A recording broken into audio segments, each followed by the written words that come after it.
10 মিনিটে মাত্র এমন একটি নাস্তা তৈরি করব যেটা তৈরি করার পরে সবাই পরিবেশন করে আপনার প্রশংসা করতে কিন্তু বাধ্য হবে। আসসালামু আলাইকুম। আজকের রেসিপিতে তৈরি করে দেখাবো খুবই মজাদার লোভনীয় নাস্তা। আর এটা হচ্ছে বিকালে চায়ের সাথে অথবা বাচ্চাদের স্কুলের টিফিনে আপনারা ঝটপট তৈরি করে দিতে পারবেন। তো চলুন মূল রেসিপিতে চলে যাই। প্রথমে এখানে একটি মিক্সিং বোল নিয়েছি আর এর মধ্যে দিয়ে দিচ্ছি একটি ডিম। এরপরে দিয়ে দিচ্ছি 1/3 কাপ চিনি, স্বাদমতো লবণ। এখন খুব ভালোভাবে এটাকে মিক্স করে নিতে হবে।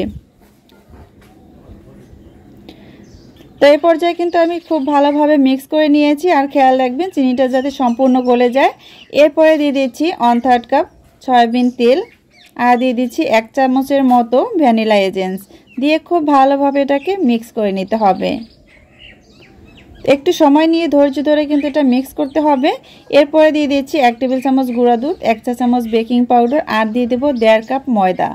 আপনারা চাইলে কিন্তু আটা দিয়েও এটা তৈরি করতে পারবেন। এখন খুব ভালোভাবে সব কিছু মিক্স করে নিতে হবে। এই যে খুব ভালোভাবে এটাকে মিক্স করে নিয়েছি।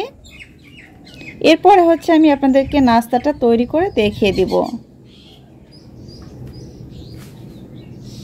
এখানে কোনো পানি ব্যবহার করা যাবে না, ডিম আর চিনি দিয়েই কিন্তু এটা খুব ভালোভাবে মিক্স করে নিতে হবে।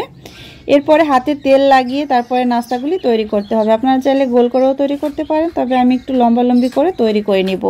এই যে তৈরি করার পরে এরপরে ভেজে নিতে হবে। চুলায় আগে থেকে একটি ফ্রাই প্যান বসিয়ে দিয়ে তেলটাকে গরম করে নিয়েছিলাম। এরপরে এক এক করে নাস্তাগুলি দিয়ে দিয়েছি। এরপরে হচ্ছে নাস্তাগুলি উল্টে পাল্টে ভেজে নিতে হবে। খুব সুন্দর একটা সোনালি কালার যখন হয়ে আসবে তখন কিন্তু নাস্তাটা তেল ঝরিয়ে উঠিয়ে নিতে হবে।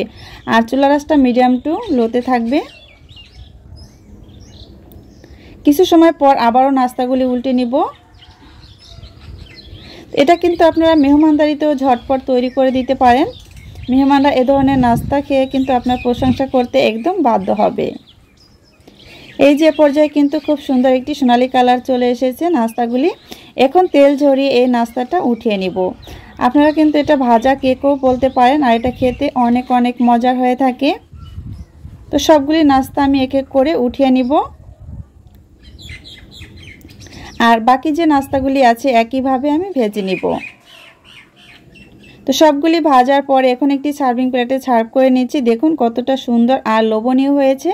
মাত্র 10 মিনিটেই তৈরি হয়ে গেল ঝটপট নাস্তা অথবা মেহমানদারিতে আপনারা এটা তৈরি করে নিতে পারেন বা বাচ্চাদের স্কুলের টিফিন। তো দেখুন একটি নাস্তা ভেঙে দেখিয়ে দিচ্ছি কতটা সুন্দর আর পারফেক্ট হয়েছে। উপরটা থাকবে মুচমুচে আর ভিতরটা হবে একদম নরম তুলতুলে। আশা করি আজকের নাস্তার রেসিপি ভালো লেগেছে। রেসিপি ভালো লাগলে ভিডিওটিতে লাইক দিবেন আর বেশি বেশি করে শেয়ার করবেন। আজ এ পর্যন্তই।